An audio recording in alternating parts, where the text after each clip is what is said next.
अस्सलामुअलैकुम। उम्मीद करता हूँ तमाम दोस्त खैरियत से होंगे। अपनी YouTube फैमिली को बहुत बहुत मुबारक देता हूँ। आपके भाई ने आप लोगों के लिए एक बहुत ही प्यारा सा सरप्राइज रखा है। ਅੱਜ मैं अपने ਵੀਵਰਾਂ ਨੂੰ ਦਿਹਾਤੀ ਤਰੀਕੇ ਦਾ ਦਿਹਾਤੀ ਤੇ ਮੈਂ ਸਾਰਾ ਕੁਝ ਵਿਖਾਉਂਦਾ ਹਾਂ, ਲੇਕਿਨ ਕੁਝ ਚੇਂਜਿੰਗਾਂ ਰਹਿ ਚੁੱਕੀਆਂ। ਉਹ ਮੈਂ ਆਪਣੇ ਵੀਵਰ ਨਾਲ ਵਾਅਦਾ ਕੀਤਾ ਹੈ ਕਿ ਈਦ ਤੋਂ ਬਾਅਦ ਇਨਸ਼ਾਅੱਲਾ ਸਰਪ੍ਰਾਈਜ਼ ਦੇਵਾਂਗੇ ਤੇ ਉਹ ਸਾਡਾ ਸਰਪ੍ਰਾਈਜ਼ ਰੈਡੀ ਹੈ। ਤੁਸੀਂ ਸੋਚਦੇ ਪਏ ਐਸੀ ਕਿਹੜੀ ਚੀਜ਼ ਹੈ ਜਿਹੜੀ ਸਰਪ੍ਰਾਈਜ਼ ਦੇ ਰਿਹਾ। ਤੇ ਅੱਜ ਪਤਾ ਕੀ ਚੀਜ਼ ਲੈ ਕੇ ਆਇਆ, ਮਿੱਟੀ ਦੇ ਬਰਤਨ ਜਿਹੜੇ ਹਰ ਘਰ ਦੀ ਸ਼ਾਨ ਹੁੰਦੀ ਹੈ, ਮਾਣ ਹੁੰਦਾ, ਬਹੁਤ ਹੀ ਉਮਦਾ ਔਰ ਖਸਤਾ ਖਾਣੇ ਜਿੰਦੇ ਵਿੱਚ ਬਣਦੇ ਨੇ ਔਰ ਸੁन्नत ਵੀ ਹੈਗਾ ਔਰ ਸਵਾਬ ਵੀ ਮਿਲਦਾ। ਮਿੱਟੀ ਦੇ ਬਰਤਨ ਇਸਤੇਮਾਲ ਕਰਨਾ ਤੁਹਾਨੂੰ ਪਤਾ ਹੀ ਹੈਗਾ। ਤੇ ਅਸੀਂ ਉਹ ਸਰਪ੍ਰਾਈਜ਼ ਲੈ ਕੇ ਆਏ। ਉਹ ਸਰਪ੍ਰਾਈਜ਼ ਅਸੀਂ ਤੁਹਾਨੂੰ ਵਿਖਾਉਂਦੇ ਪਏ ਹਾਂ। 1 2 3 4 ये चेक कर लें जी। अल्हम्दुलिल्लाह ये हमारे बर्तन है। अल्हम्दुलिल्लाह जी ए कौली असी मिट्टी दी लईए। ए चेक कर लो, इस तरह आवाज़ इंदी आती पई है, बहुत ही पकाई खूबसूरती दे विच असी ये लईए। एक कौली है भाई, 2 पीस हो गए, ये 3 हो गए। असी तकरीबन 4 पीस इहदे विच लैने ताकि इहदे विच प्याज मरचा मिसाले वगैरह बंदा पा के रख सकता है।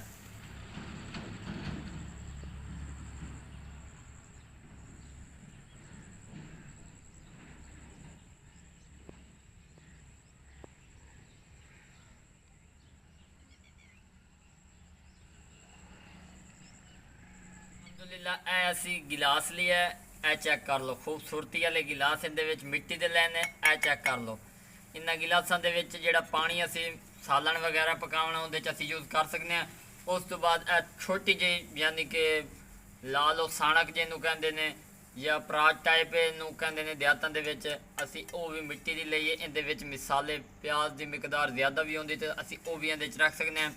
उस तो बाद अल्हम्दुलिल्लाह जी ए मिट्टी दी परात लईए, साणक जिहनूं कहंदे ने वड्डी।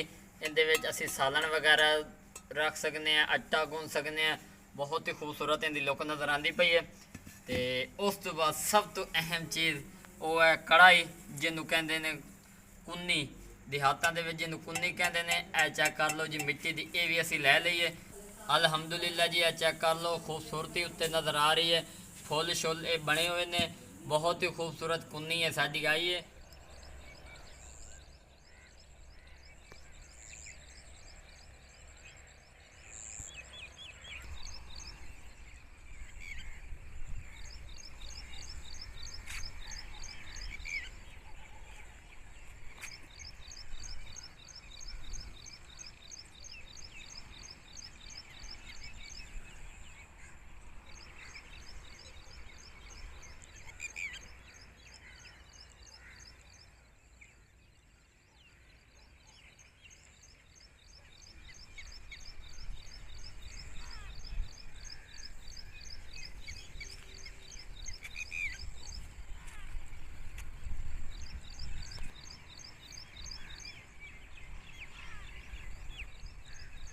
जी चेक कर लो, ए जी साणक हैगी, ये तलू चेक कर लो कितनी पकाई नज़र आती पई। बहुत ही खूबसूरत इनकी लुक नज़र आती पई है।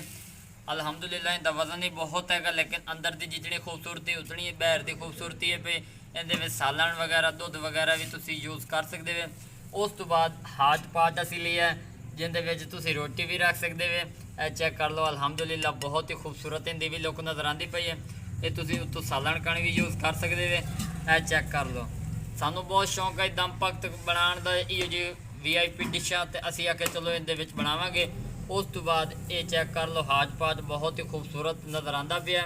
ए चेक कर लो, तल्लू की कितनी खूबसूरती नज़र आती पई है, फुलों की गुलाई भी हुई हुई है। इंदा अंदर के मनाजिर पे अल्हम्दुलिल्लाह इनका भी असी इस्तेमाल करांगे इहदे। और सब तो अहम चीज़ और वो सरप्राइज ए जग, असी ये जग का इस्तेमाल करांगे, जिहड़ा पानी असी इहदे इस्तेमाल करना ही पिया उनके कने जग असी लिया। तो ए चेक कर लो, ये मिट्टी का जग इन पे अल्हम्दुलिल्लाह बहुत ही खूबसूरत नज़र आ रहे हैं बर्तन। तो हुण तुसीं मैनूं दसो भी तुहानूं मेरा कैसा सरप्राइज़ पसंद आया। माइंड नहीं करना, कमेंट लाजमी दसना है। और हुण पहले नालों ज़्यादा तुसां मेरी सपोर्ट करनी है, मेरा हक बनता है पिया।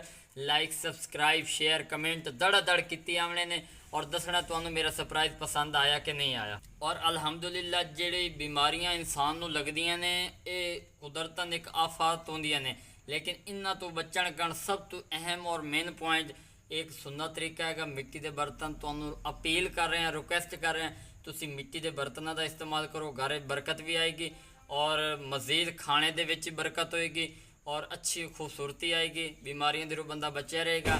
ਬਹੁਤ ਸਾਰੀ ਦੁਆਵਾਂ ਦੇ ਨਾਲ ਆਪਣੇ ਭਾਈ ਮੁਹੰਮਦ ਬਿਲਾਲ ਸਫਦਰ ਨੂੰ ਇਜਾਜ਼ਤ ਦਿਓ। ਇਨਸ਼ਾਅੱਲਾ ਅੱਗਾ ਤੋਂ ਮਿਸਟਰ ਡੌਟ ਫੂਡ 78 ਤੇ ਤੁਹਾਨੂੰ ਵਿਲੇਜ ਤਰੀਕੇ ਨਾਲ ਸਰਪ੍ਰਾਈਜ਼ ਬਰਤਨਾਂ ਦੇ ਨਾਲ ਮਿੱਟੀ ਦੇ ਖਾਣੇ ਜਿਹੜੇ ਤਿਆਰ ਹੋਣਗੇ ਬਰਤਨਾਂ ਦੇ ਵਿੱਚ इंशाल्लाह तुम्हें मिलते रहसन। दुआओं में याद रखे। तब तक के लिए इजाज़त चाहते हैं। अल्लाह हाफिज़।